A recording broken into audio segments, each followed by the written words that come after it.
ესპანეთში და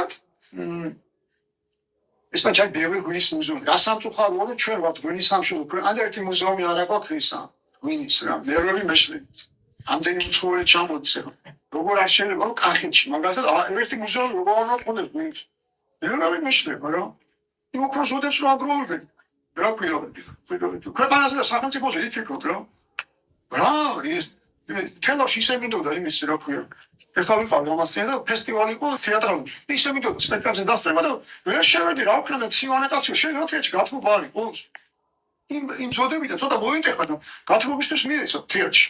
გათმობას მოტეხეს და ზოდები რა ის ყველაფერი იმ გათმობი ხო და მოგე ესპანეთში არის უამრავი ღვინის მუზეუმი. ერთი კი არა. ღვინის ტრადიციული ქვეყანა.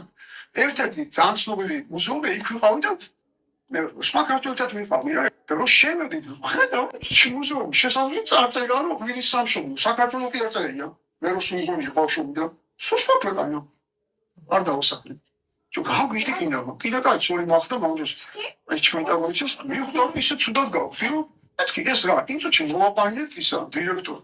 ნოთხარ ეს არის შეცდომა, აი ბილატრობია, შევეცადე რომ ძალიან ძილობიან, ისე გავგარდნი. აი ხა ჩვენ სანამ დავათვალიერებთ მეთქი, მე კი არ მომისმენებ, მე ქართველი ვარ და ამიტომ აგეგმოთ რომ სუბიექტურად და ტენდენციურად გავასწრებს მომიყვება.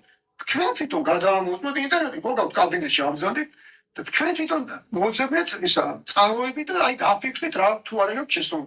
ჩვენ წავედით დავათვალიერებთ ეს მუზეუმი მე ხო როგორც ხდება მუზეუმის მერე დეგუსტაცია და ორი შვედიანი ესპანური მოკლედ გაიხანი გავიდა და ისე რომ მომდი ეს კაცი დგას აქვს სადაც შესასვლელი და ამ გამოსასვლელი ციხე იყო და თავისი ხელით ჰქონდა წაშლილი ის ქვეყანა და ეწერა სამშობლო არის საქართველო